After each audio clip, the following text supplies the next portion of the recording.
welcome to the video. In August, I read 6 audiobooks, 2 ebooks, 2 manga, and 2 physical books, for a total of 12 books. Saying I read 12 books in the month of August, you wouldn't think I was in a book slump. But I was in a book slump the last 2 weeks of the month, actually. I read most of these books the first half of August, and then the last 2 weeks of August, I was only reading audiobooks. The last 2 weeks of August, I read 2 audiobooks and 1 physical book. All the other books were read the first 2 weeks of August. Anyway, let's start talking about the books I read. I'll talk about the 2 physical books since there weren't very many. First, I read All the Dangerous Things by Stacey Willingham. This is my second book by this author. I also read A Flicker in the Dark last year, and I liked that one well enough. It wasn't my favorite thriller, but I did really like it. And then Sarah Caroli on her Patreon was getting rid of books and asked if anyone, in the book club wanted any of the books. And I was like, hey, I would like to read this. I liked her other book. And she sent it to me, which is so very kind of her. So thank you, Sarah. Not that you're gonna watch this, but thanks. And I think I liked this one better than the other one. This is about a woman named Isabel. Why does that name seem so unfamiliar? Does she go by Isabel? She goes by Isabel. I don't know. I feel like I've never heard that name. So this book is about a woman named Isabel. And one night her son Mason goes missing. He is like baby, toddler, whatever, that age. And she gets up in the morning and he's just disappeared from his crib.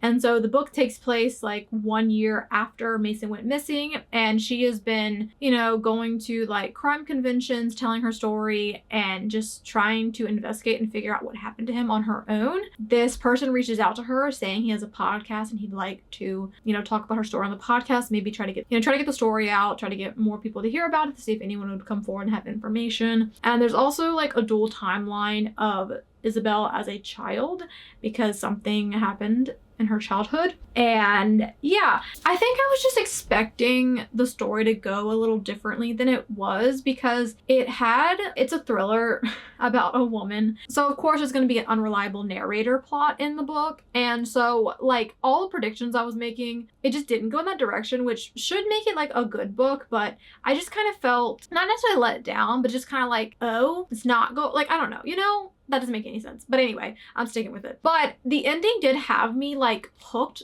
what did actually happen. I was like pretty fascinated by that. And I was like flipping pages trying to figure out what happened. And I don't know. It's like, I like her writing and the atmosphere and like the story she comes up with, but they're just not like my favorite. And I do think I'll keep reading her books, but they're just not my favorite. So I did settle on 4 stars for this book. I'm glad I read it, but not my favorite thriller. Wasn't, honestly, not even really a thriller. I don't even know if it's classified as a thriller. It's more of a mystery. Maybe that's why it felt like kind of off for me, because I was expecting it to be more thrilling and it wasn't thrilling at all. It was really just her solving something.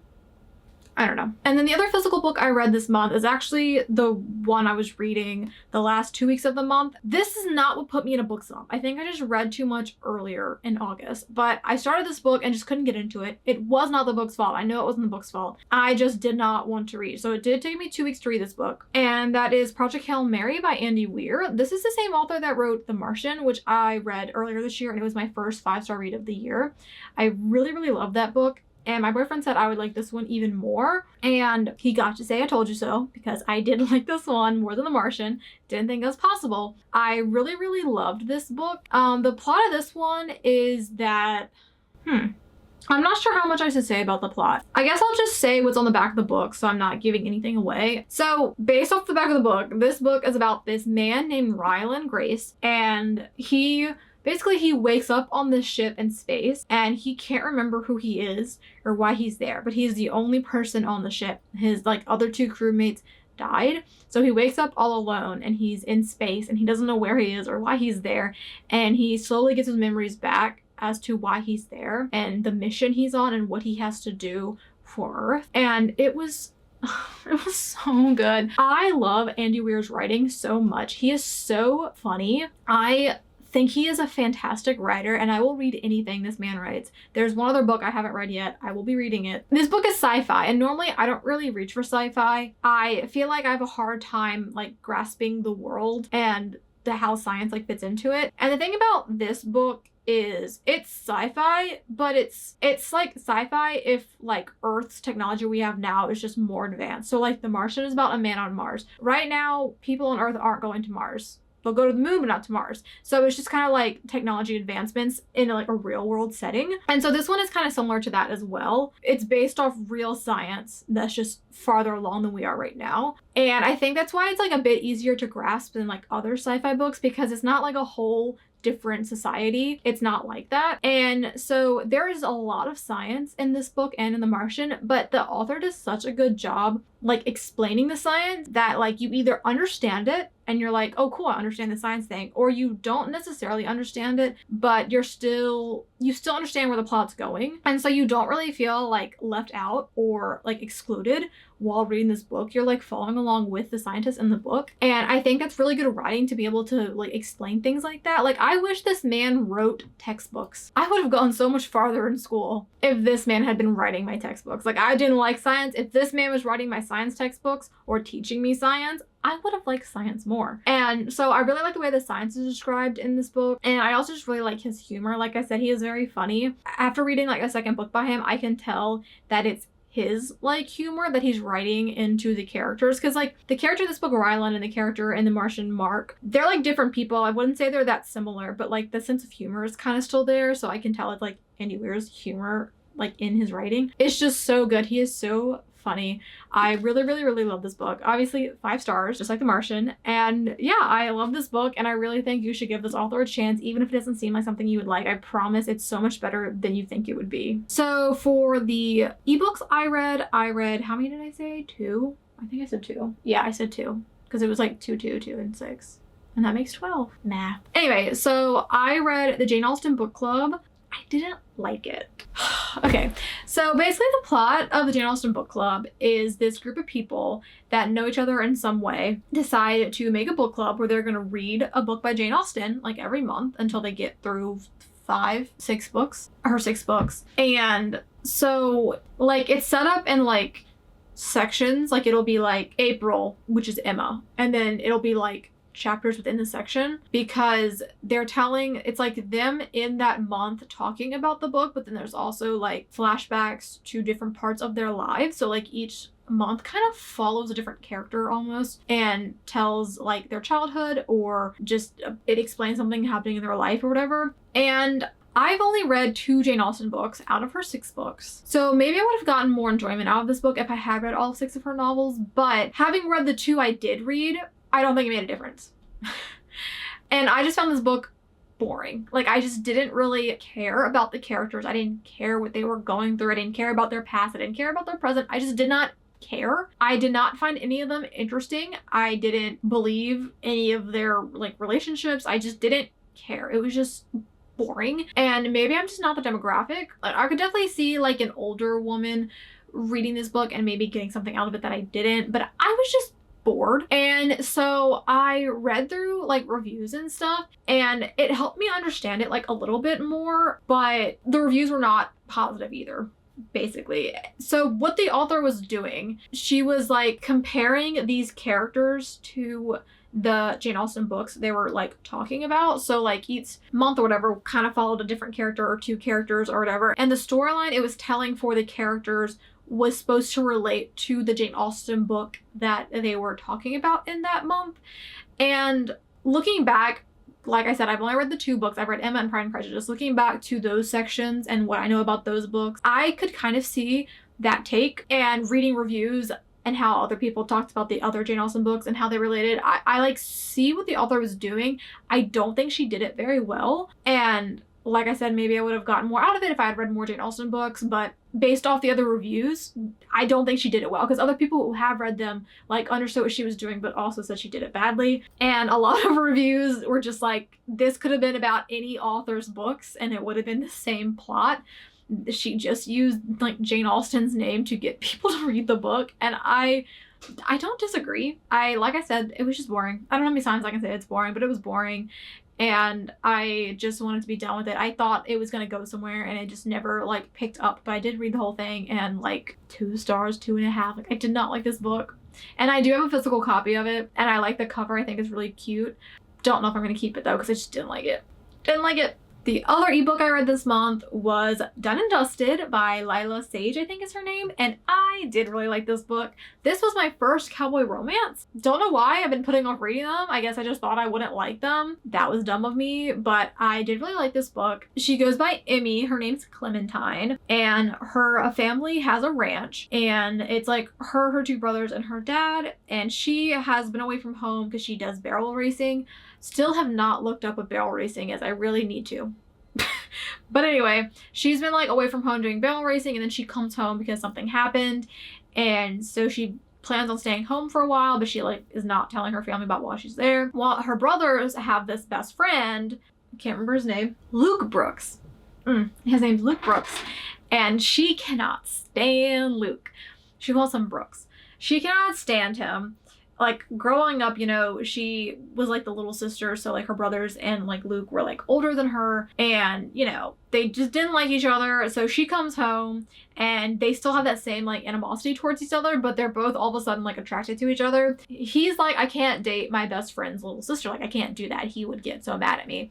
But like, they are like working together, and they like, you know, form a relationship. And so the book just kind of, it follows like stuff happening in their family, as well as Emmy's plot line with like her career and the relationship between them. And then like Luke has his own like family stuff he's going through. I really do like the way it had like a little bit of everything in it, and I did like the romance, and I really loved the setting of the ranch. And it is a series. It's called The Rebel Blue Ranch, so I'm excited. As I was reading it, I was like trying to guess who the next book would be about, because the second book's already out. I haven't read it yet, obviously, but yeah, I was like guessing who the second book was about, and then there's 2 more planned. And so after I finish the book, I could look up who the books are about. And I'm very excited because I really did like all the characters. I really liked Emmy's relationship with her best friend Teddy. They like grew up being best friends, and they're still best friends now, like in their late 20s, I think is how old they are.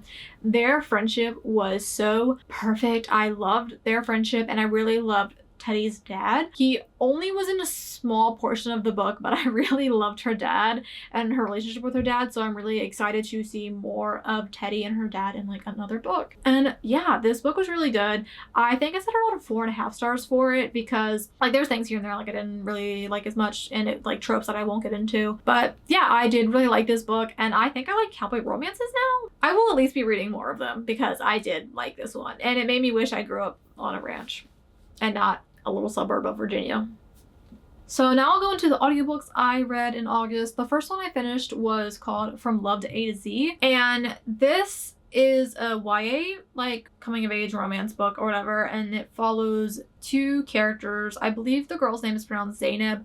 I know I listened to it. It doesn't matter how many times I hear a book, if I try to say it, it's not the same as hearing it. I believe it's pronounced Zainab. I'm sorry if I'm pronouncing it incorrectly. And the guy's name is Adam from A to Z. So basically, Zainab gets in trouble at school for something, and she gets like suspended from school. So her parents let her go on her like spring break trip early, which is to visit her aunt in Doha, Qatar. I'm bad at pronouncing these things. I'm really sorry. And yeah, so Zainab is Muslim, and her aunt isn't, I don't think her aunt is practicing Muslim, but obviously like her mother is, so her aunt like knows a lot about it because it's her sister and her kid. And while she's in Doha, she meets Adam, who is her aunt's best friend's son. However, like his mom had like passed away, and so it's just like him, his sister, and his dad, but like they're still in touch with Zainab's aunt, and so they meet, and there's like a romance there. And honestly, the romance was such a B plot of this book, and I did not like the romance that was there. Like, nothing really happened. The story definitely focused more on the like storyline of like Zainab and what she was going through, because she is Muslim, and it's like, not that I have any experience in it, but it is very hard being like Muslim in America, and that's where she lives. So there's like a big plot line with that. And then Adam has stuff going on with his family, and he dropped out of college, and so he like reveals like why he dropped out of college. So those plot lines were like the forefront of the book, and their relationship was like a little blip. Like, it really did not matter, which is like, name of the book is literally like love from A to Z. Like, it's, you think it'd be like primarily about romance, and I just felt like that didn't even matter in this book. And what was there, like I said, I did not like. Like, I don't know, like I can't give stuff away, but it's just like nothing really happened, and then like something happened, and then it was like nothing really happened until like the third act breakup plot point was like when something started happening, and then the ending was just kind of weird. Like I just didn't really like the romance, and like I could see why they liked each other, and I do think they had chemistry, but I just didn't really like how it came about. And Zainab's really hot-headed. Sometimes it was like I was like rooting for her and being like hot-headed and like standing up for herself, which I really liked, but then it's like when she was hot-headed with like Adam, I did not like that. And my favorite part of the book was Adam's storyline and what he was going through and like his like relationships in his life. I really liked that. That was my favorite part of this book. Yeah, it wasn't a bad book. I just didn't really care for it that much, at least for like the romance plot line. I did enjoy learning more about like Muslim culture because obviously I don't have any experience in that, so I do really enjoy reading these YA books that cover these topics and educate me on something that I don't really know much about. So like that part was interesting, but the romance just wasn't there for me. And yeah, it was all right. The next audiobook I read was one I had started in July and didn't get to finish, so I finished it this month, and that was Queen of Air and Darkness by Cassandra Clare. This is the third book in the... For the life of me, I can't remember what the name of that trilogy is called. The Dark Artifices. This is in the Shadowhunters world. I've been like rereading the Shadowhunter books for the past couple years. I just reread them here and there because it's like one of my favorite like fictional worlds. And so this is the most recent like chronologically series. So there's like the Mortal Instruments, like the original series she wrote, which chronologically like takes place in 2008, and then this series takes place 5 or so years after that series. So that's when this one takes place. And it follows different characters in Mortal Instruments, but those characters do show up in this series. This series follows the Blackthorns, which is another like family of Shadowhunters. Like if you read any of the books, you recognize that name. And so basically during the Mortal Instruments, like the war that took place in that, the Blackthorns' parents were killed in that war, and so they had like a lot of kids, and so this book follows their kids. And then they have so many kids. There's oh my god, I couldn't remember the oldest. There's Helen, and then Mark, and then Julian, and then Drusilla, and there's twins Tiberius and Livia, Tiberius, and the youngest is Octavian. They always call them by nicknames, and I was trying to use their full name. So that's all the Blackthorn kids. And then Julian's best friend, Emma, she also lost her parents during that same war. So like since she grew up with them, she's like still living with them in their institute. This is the third one. So obviously I can't talk about what happens in this book, but I can tell you what like happens in the trilogy in general. So basically the plot of this one, like I said, is 5 years after that war, and there's like some demonic stuff happening. This one's set in Los Angeles, by the way. So there's stuff happening in Los Angeles, and they're like investigating what's happening, and there ends up being ties to like what happened in the last war, and that's all I'll like say about that. But this is like the last one in the trilogy, and it's so emotional. Like so much happens in this series, and like I said, like the characters from Immortal Instruments are like sprinkled in this as well, so they have a lot going on. And like the ending of this book like makes me cry because like so much is happening, like good and bad. Like there's a lot of stuff happening, and it sets up for the next series that's gonna come out. I don't know if the first book comes out in 2025 or it's not coming out until 2026, but she is working on another trilogy that takes place after this one, and it sets up for that one, and it's going to be epic, like the way she is setting it up, and it's literally insane. And I love Shadowhunters so much. And then I started a Hunger Games reread. If you've ever watched another one of my videos, I have probably talked about the Hunger Games. It is probably my favorite trilogy of all time. I won't really get into it because everyone knows what the Hunger Games is about, but it's YA dystopian. There has a lot of commentary on our lives in this world, and it's very, very good. You should read it as an adult if you have not. It is a phenomenal series. It's well written. I love these characters. I love how she writes real world problems into this series, and it's really eye-opening, and it's very, very good. I read all 3 of them, Hunger Games, Catching Fire, and Mockingjay, and yeah, I love the series. Please reread it. And then the last audiobook I finished in August was Prodigy, which is the second book in the Legend series. I'll tell you what Legend is about. I think I read that one last month, but it's dystopian YA, and it's in this world where, you know, it was the US, now it's the Republic, and when you turn 12, I think, you take like this test, and it basically like an altitude test, and it puts you you into where you're going to be in society. So if you score really highly, like you go into like the military. If you score like a little bit lower, you still get an education, and then like lower than that, you kind of just go into like the labor force. And then if you score lower than that, you're killed. They experiment on you and they kill you.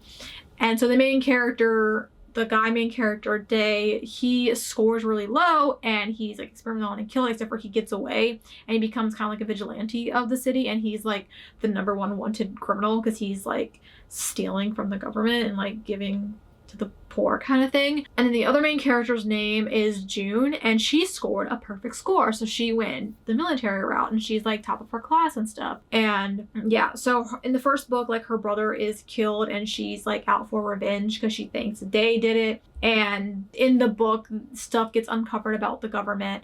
And so the second book picks up where like that one left off, where they're like there's a rebellion and they're trying to dismantle the government, and that's all I can really say about it. And I really liked the first book. This is a series that like came out like around the Hunger Games like popularity craze. You know, like a lot of dystopian books came out after the Hunger Games that were like trying to like jump on that bandwagon. I was reading books at that time, so I remember it. And I feel like this one was actually really good. I really liked the storyline, and I didn't feel like it was like a poor knockoff of the Hunger Games. Like I felt like it was like really good by itself. However, in the second book, it has gotten like very, very political. And I'm just not really into like politics. And like, I know I said I liked the Hunger Games because of the commentary on our real world. I know I said that. But I think it's just like, I don't know, politics is just like hard for me to follow, and I just don't find it that interesting most of the time. So when books get political, I just like lose interest in it. And so yeah, I mean, I finished the book. I still think the series is good, but it does get very political. It is like the main plot. And I am actually right now reading the third one, but I haven't finished it yet. And that one is also very political. But yeah, it is a good series. I do think it's a good dystopian YA series that, you know, isn't a bad knockoff, but it is like a genuinely good story on its own. And then in August, I read 2 more One Piece books. I have been reading One Piece manga the past couple months because my friend group like really likes One Piece, like the anime. And so I've been reading the manga because I like don't really watch much TV. And so every time I finish like my main read, which whether that's like on my Kindle or if my physical book, it's like the book that's like my at-home book reading versus like books I read like on my phone on my lunch break or like audiobooks, there's like a difference in my head. Anyway, so I read 2 of those in August because I read one after All the Dangerous Things and one after Done and Dusted. I finished Project Hail Mary the last day of the month, basically, so I didn't get to read one after that yet. But I read volume 5, which is called, it's so hard to find the name of these, From Whom the Bell Tolls, and volume 6, which is called The Oath. So I read 2 of these. I am really digging the cover of this one. But yeah, so One Piece is a manga series that follows a pirate named Monkey D. Luffy, and he wants to be king of the pirates, and he wants to sail the ocean to find the One Piece, which is like a big treasure. And so the beginning of the series is him like gathering a crew and going, you know, starting the adventure kind of thing. And I actually, with the 6th one, I have caught up to where I left off on the anime, because I've only watched like 18 episodes of the anime. So I have caught up to where I know the plot line. So when I pick up the 7th one, it will be new information for me. Well, I have watched the live action Netflix, which does cover more than I've watched in the anime and read so far. So I will vaguely know what's happening, but obviously the live action does it differently. But yeah, I'm really enjoying reading this. Actually, I was kind of hesitant about it, but it's really fun.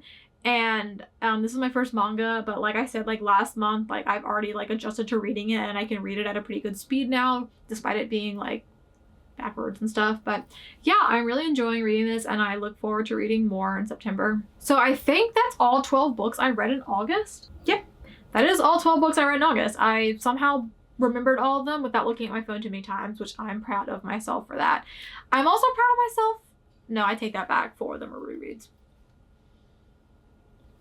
I like rereading books. There's just something about like knowing what's gonna happen. Even if you know that what happens is going to make you cry. Like I always cry reading The Hunger Games, particularly the ending of Mockingjay, and I usually cry at some point reading Cassandra Clare. It's still something about reading a book you know what's gonna happen. I don't know. I love rereading books, but so that's what I read in August.